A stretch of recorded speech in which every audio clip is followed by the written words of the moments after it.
There's a box on Jerry's bench, and we'll see what's inside the box.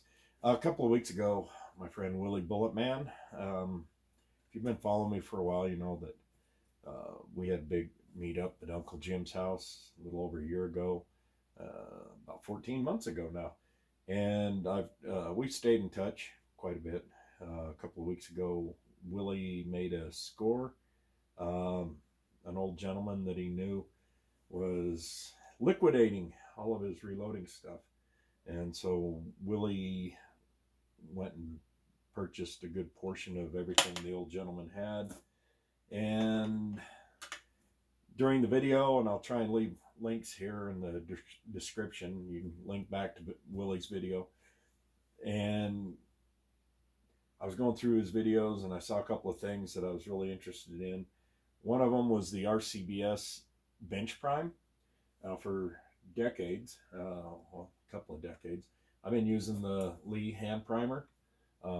My Lyman priming system, it's okay. It's just really inconvenient for me, so I've taken it off and I've been just mainly hand priming. This right here, you see I've got a rubber band that holds the cap on because this thing is so loose.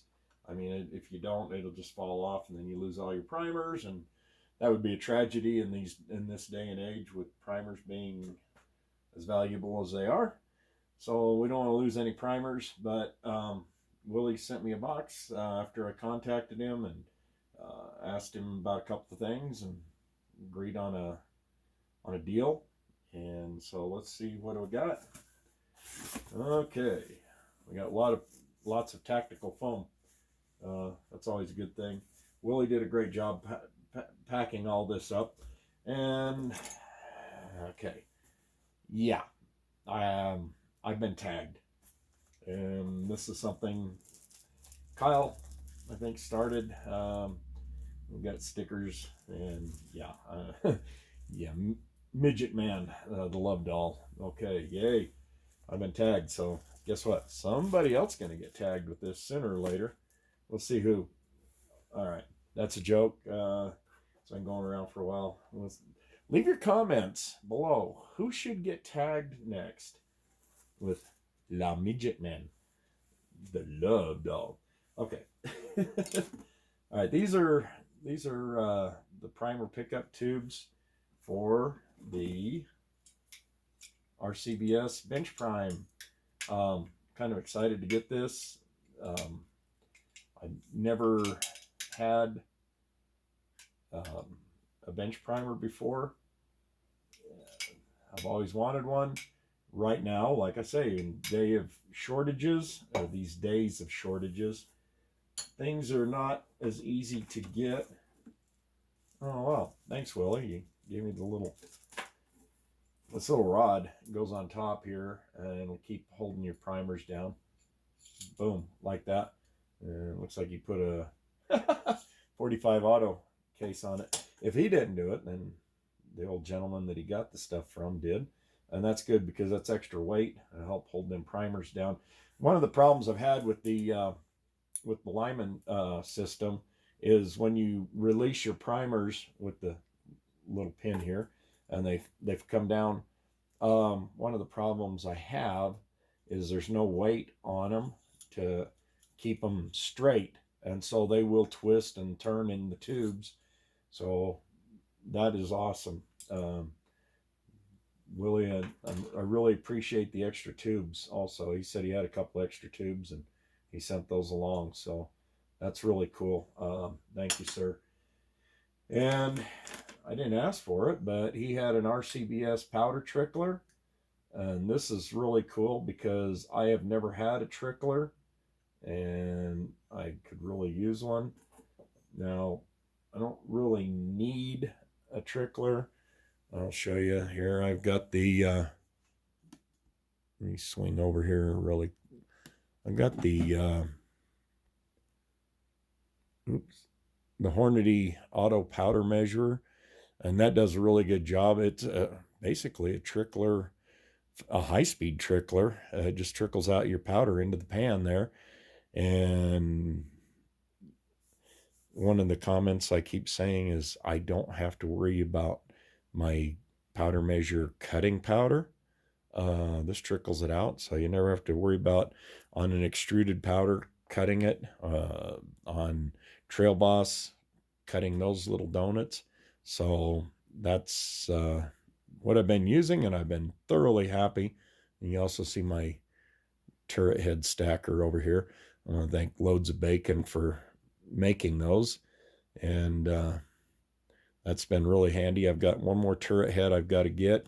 That'll be my fourth one. And he also, while I'm on the subject, he also made this handle to go on the turret, and that's been just really cool. It's been a godsend. Really, it makes it so much easier than the factory handle, that you've only got a couple of different options there, and so you've got to set your dies in just right so it doesn't interfere with the handle. But with this one, man, it'll just go everywhere. So, it's been really great. This turret turns pretty easy. As you can hear, there's a ball detent in there. So, it locks into place, and it's pretty solid until you deliberately go to move it. And then this handle is just perfect, just strong enough to where you're not going to break it. And it's got good grip all the way around. You can see how that's formed. And he also makes them for the Redding T7. This is alignment 8. This is 8 stations, and as you can see, I almost always have every station on my heads done. So the other thing that I got, and I'll get off subject, sorry about that. Okay, let me, oops, zoom back out. Oh yeah, and you can also see that this bench prime is in relatively good condition. I got to figure out how to use the thing. He gave me, where'd they go? The large and small rams for him, for the primers. So I've got to learn how to use it. What I'm going to do is probably mount this on a 2x4 and clamp it in my vise, just because I don't like drilling holes in my nice bench. I drilled holes for my Lyman turret stand. Yeah, that's a Lyman. That's not a the other one, whatever it is. Anyway, so I'll just clamp this in the vise because I'm not priming all the time. But I'll show you what else I got here in just a second. Let me zoom back out. Sorry if it's making you dizzy. And Willie, you did a great job with all of this tactical foam here. He sent me a nice little letter. Love you, Willie. You're my buddy, and a lot of people don't understand Willie, but I get it. He and I, in years past, have had similar experiences in life, and so we get each other. There's several of us, like the guy that started this, Kyle. Yeah, I get it, and Kyle knows I get it. Willie knows I get it. The three of us have had similar paths in life, so that's all I'm going to really say about that. I don't get into past experiences much. Okay, so nice case. RCBS bullet mold 45-201 semi-wad cutter, because as all you know, I started to get into 45 Colt quite a bit. And if you saw last week, I loaded up some 45 ACP, and I'm going to be doing a lot of comparisons coming up since the weather breaks. And it was beautiful earlier today while I was at work. I got home. Now it's trying to rain, and who knows what else it's going to do. March, in like a lion, out like a lion. Utah just has the weirdest weather. So anyway, RCBS, and this mold here, it's like I say, the 45-201. Now, this has got to be an older mold. I don't know what age it is. Okay, there it is. I was missing the little spring washer that goes on here. somebody's taken this apart in the past, but I'm going to put this on if y'all will bear with me for just a minute. And then I'll show you some more things that I got from another deal. Okay, I just want to make sure that this mold is complete. It's beautiful mold. In earlier video, you saw me doing mold preparation. This needs almost no preparation. The gentleman that had this took immaculate care of it. Nice, beautiful semi-wad cutter. Let's see if you can see that. Semi-wad cutter design. And it's only got the one lube groove in there.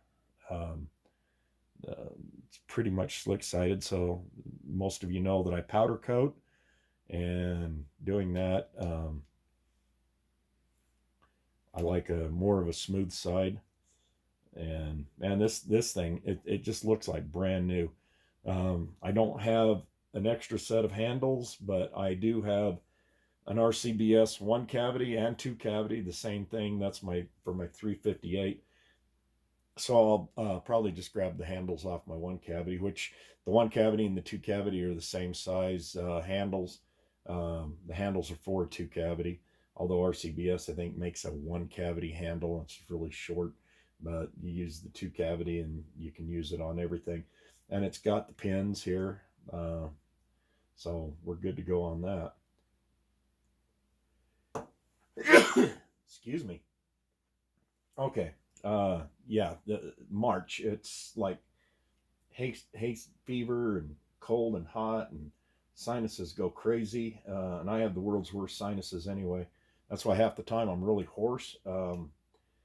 My sinuses got messed up about 30 years ago, and they've never been the same since. So I'll do a little bit of light cleaning on this and see if I can't get some casting done. Let's see if this makes some pretty bullets. I'm in the mood, or in the mode actually, for loading 45 Colts. I don't know if you saw last week, I got this box of Starline from Midway. As I said last week, products are coming back. They're slow. Just be vigilant. If you see what you need, grab it. Don't wait. Don't hesitate. I ordered these from Midway. I had a product alert notification from Midway. I didn't really need brass, but you know, if you can get it, get it. These were the normal price, $29.99. Now that may sound a little high for brass, but when you're talking 45 Colt, that's a lot of brass. So that's basically the normal price. Thank you, Midway, for not gouging people. That's why I deal with them. Then their shipping is getting really quick. I mean, they're probably some of the fastest shipping people for online retailers around. Now, I'm not trying to, I don't know, I'm not trying to suck up to Midway or anything else. Midway, hey, if you want to sponsor, no, never mind. Anyway, so I got these, but I also found 45, these are for 45 ACP, but they'll work on 45 Colt. Barry's bullets, these are 4.52 diameter, so that means they'll work in the 45 Colt and 45 ACP. These are a hollow base round nose, and they're the same, basically the same size as a 230 grain, but with that hollow base, excuse me, with that hollow base, it takes weight out, so you can get a faster bullet. With the same accuracy, same bearing surface as a 230 grain. Now, I normally shoot 200 grain because of the fact that I don't like the heavier recoil and the longer return time back onto target with the 230. With a 200 grain, I get back on target faster. So with the 185 grain, I shouldn't even have a whole lot of jump with the 45 ACP or the 45 Colt. I'm going to load some of these up. I got 500. These came from Grafs and Sons. It was one of those deals. I got a notification. It says, hey, we've got these in stock. I jumped on them. $68.99. That's 500. So that's really not an outrageous price. And berries have been really difficult to get. So I jumped on these, and with shipping and stuff like that, yeah, freight $10. So then tax and stuff like that, I'm looking $83. But I don't really need them because, as you see, I've got all kinds of molds here. You saw me loading a bunch last week. These are the truncated cones. These are the 230 grain. So I just kind of stuck one in just to get an idea of what it'd look like. That's not a bad looking round. That's not pushed down too. I mean, this is just one of my star lines, but I just pulled it out and, just thought, oh, let's see. Well, hey, you know what? That looks really nice for a 45 Colt. I think that's going to be a good plinking round. We'll see what when I do some testing, we'll see what kind of accuracy I get with these. So I looked at the 45 ACP. Yeah, it doesn't look a whole lot. Well, of course, it's not pushed down. Again, we're just talking to dummy around. It's not seated to the depth. But I was looking at one of the 230 grains that I got. And yeah, I mean, it's similar profile. Look at this profile versus a 230 grain profile. Yeah, not bad. This is a cast lead. This is copper plated. Now these are not jacketed. They're copper plated. That's the one thing about berries. And it says right on there, maximum velocity 1,250 feet per second. Yeah, I think if you're going to run 45 ACP or 45 Colt, that's going to be pretty warm. So, I normally like to run, in something this light in 45 ACP. I'd probably never run it more than about 1150 anyway, for 185 grain. And same with the 45 Colt. That kind of velocity, we don't want to overpressure the rounds. You start overpressuring your cases, and you're not going to get the life out of them. My 45 ACPs, God only knows how many times they've been reloaded. They're still doing well. And I think in the next video, I'm going to get this bench prime put together and learn how to use it. And we'll see how that goes. I'm really excited about this. These are really good units. I've heard a lot of good things about the bench prime. So brand new, if you could find them, they're about $120. Needless to say, I didn't pay that for this. Anybody that knows me knows I'm cheap. Cheap. The birds talk about me, right? And Willie gave me a heck of a good deal on this, but at the same time, I wasn't trying to get these for free. The man made a significant investment at a time when he can't really afford to spend that much money. I'm not going to go into dollars, but he's on a fixed income, and they have to be really careful and judicious with their finances. And he took a chance. And Willie, I hope this is all paying off for you. I hope you've recouped your money, and we're going to see how this thing works, and we'll try it and get back. Thanks for watching, guys. Just a really quick one. And me and Mr. Midget Man, we're gonna go and load some bullets here. I just can't believe this. Jeez. But at the same time, I laugh because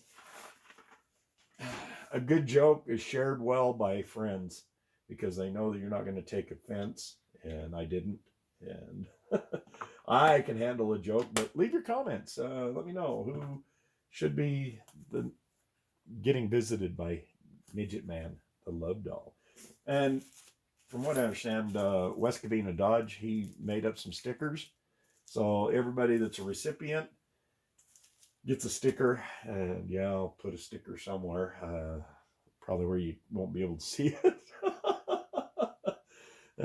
Yeah, okay, sorry. Thanks for watching, guys.